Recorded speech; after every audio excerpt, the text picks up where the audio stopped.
আসসালামু আলাইকুম প্রিয় শিক্ষার্থী বন্ধুরা, রাইট ফর্ম অফ ভার্বস নিয়ে আজকে আলোচনা করব আমরা, এবং রাইট ফর্ম অফ ভার্বস নিয়ে আজকে আমরা এই প্যাসেজটা এখানে আমরা সমাধান করব। এখানে 10টা অপশন আছে। রাইট ফর্ম অফ ভার্বস কিন্তু শুধু রুলস পড়ে তোমরা কিন্তু রাইট ফর্ম অফ ভার্বস কখনো কভার করতে পারবে না, কারণ এই রুলস এর সাথে সাথে তোমাকে প্র্যাকটিস করতে হবে। সো আমরা কিন্তু এইখানে প্র্যাকটিস করব এবং সাথে সাথে কেন কোন অপশনটা, এখানে 10টা অপশন আছে, এগুলো আমরা নির্দিষ্ট জায়গাগুলোতে সঠিক অপশন বসাবো এবং ভার্বের যে চেঞ্জ গুলা আছে কোন অপশনে কি কারণে কোন চেঞ্জটা হইলো, কোথায় কোন ভার্বের পাস্ট ফর্ম বা পাস্ট পার্টিসিপল বা ভার্বের সাথে আইএনজি হইলো, সেটা আমরা নিয়ে আলোচনা করব যে কেন সেটা হইলো, এবং সেটা রুলস নিয়ে আলোচনা করব। তো প্রথমে এ ফিউ ডেজ এগো, কিছুদিন আগে।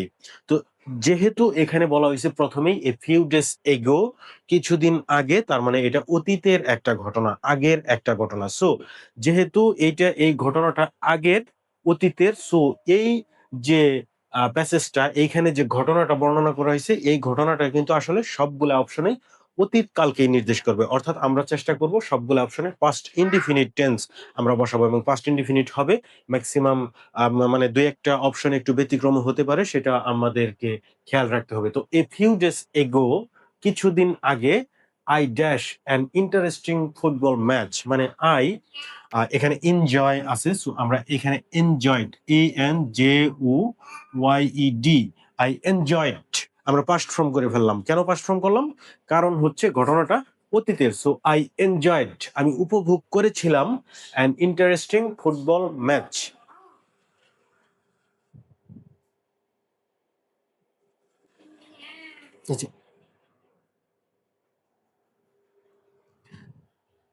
তো এর পরের অপশন হচ্ছে it dash between the top two teams, অর্থাৎ এই ম্যাচটা খেলা হয়েছিল টপ দুইটা টিমের মধ্যে, সবচেয়ে ভালো দুইটা টিমের মধ্যে। সো যেহেতু এই গেমটা খেলা হয়েছিল দুইটা টপ টিমের মাঝে, মানে এই গেমটা কিন্তু মানে প্লেয়াররা খেলছে এটা বলা হয় নাই, খেলা হয়েছিল। সো যেখানেই কাজটা কে করছিল সেটা গুরুত্বপূর্ণ না, কিন্তু কাজটা যে হয়েছিল সেটা গুরুত্বপূর্ণ। এই ক্ষেত্রগুলোতে কিন্তু প্যাসিভ ভয়েস ইউজ করতে হয়। সো ইট ওয়াজ প্লেড, আমরা এখানে দেখো প্লে ভার্বটাকে আমরা নিয়ে আমরা বলবো ওয়াজ প্লেড, প্যাসিভ ভয়েস করে ফেললাম। মানে হচ্ছে প্যাসিভ ভয়েসে কিন্তু পাস্ট ইনডিফিনিট টেন্সে সবসময় ওয়াজ, ওয়ার, এই দুইটা অক্সিলারি ভার্ব বসে। সো আমরা ইট ওয়াজ নিলাম, ইটের পরে সবসময় ওয়াজ হয়, ইট ওয়াজ, এবং প্যাসিভ ভয়েসের নিয়ম অনুসারে ভার্বের পাস্ট পার্টিসিপল বসালাম, ইট ওয়াজ প্লেড। এটাও পাস্ট ইনডিফিনিট টেন্স, মানে পাস্ট ইনডিফিনিটের passive voice. So it was played between the top two teams, the match dash me much joy, এই ম্যাচটা আমাকে অনেক আনন্দ দিয়েছিল। আমরা কিন্তু এই ম্যাচটা অনেক আনন্দ দেয় বা দিতেছে এগুলো বলবো না, আমরা বলবো দিয়েছিল। কারণ হচ্ছে ঘটনাটা কিন্তু অতীতের।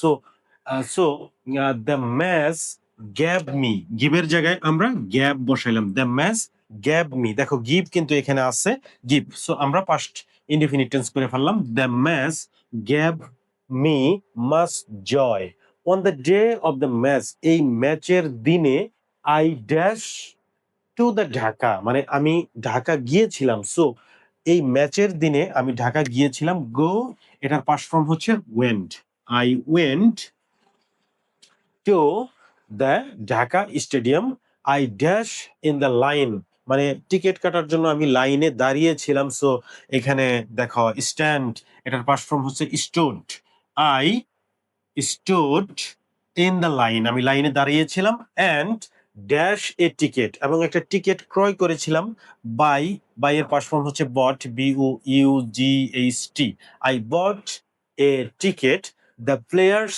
Dash in the field in time. So the players enter, ইন্টারের পাস্ট ফর্ম কি?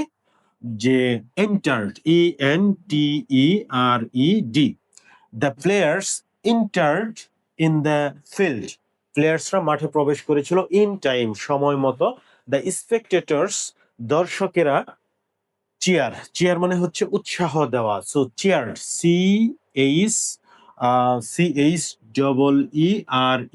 চিয়ার্ড, the spectators cheered the players, মানে খেলোয়াড়দেরকে তারা উৎসাহ দিয়েছিল। সুন দ্য রেফারি, মানে খুব শীঘ্রই, অল্প সময়ের ভিতরে, রেফারি ড্যাশ অফ হচ্ছে ব্লো অফ। ব্লো অফ মানে হচ্ছে ফু দেওয়া, ধরো বাঁশিতে ফু দিল, ব্লো অফ। ব্লো এর পাশ ফর্ম হচ্ছে blew, BLEW। So the referee blew off his whistle, তার বাঁশিতে সে ফু দিয়ে দিল, অ্যান্ড দ্য গেম স্টার্টেড, এবং গেমটা শুরু হয়ে গেল। বোথ দ্য টিমস, দুইটা টিমই ড্যাশ ইকুয়ালি স্ট্রং, মানে সমান সমান শক্তিশালী ছিল দুইটা টিমই। সো ছিল অর্থে কিন্তু আহ, হওয়া অর্থে কিন্তু এম ইজ আর বসে, এবং ছিল অর্থে ওয়াজ ওয়ার বসে। যেমন হচ্ছে আই এম এ টিচার, আমি হই একজন শিক্ষক। দুইটা টিমই ছিল সমান গুরুত্বপূর্ণ, তাহলে ছিল অর্থে ওয়াজ ওয়ার বসাবো আমরা। Both the teams were equally strong. Were কেন দিলাম ওয়াজ না দিয়ে? কারণ টিমস, দুইটা টিম মানে প্লুরাল, প্লুরালের ক্ষেত্রে সবসময় ওয়ার হয়। Both the teams were equally strong, দুইটা টিমই ছিল সমান শক্তিশালী। এবং ওয়ারটা আমরা পেলাম কোথায়?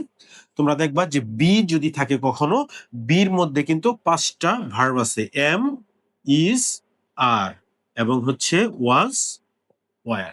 এই 5টা ভার্ব আছে, এবং তোমার যদি প্রেজেন্টের দরকার পড়ে তুমি এম ইজ আর থেকে একটা নিবা, এবং পাস্টের দরকার পড়লে ওয়াজ ওয়ার থেকে তুমি একটা নিবা। সো হওয়া অর্থে এম ইজ আর, এবং ছিল অর্থে ওয়াজ ওয়ার তুমি বসাতে পারবা এই বি এর পরিবর্তে।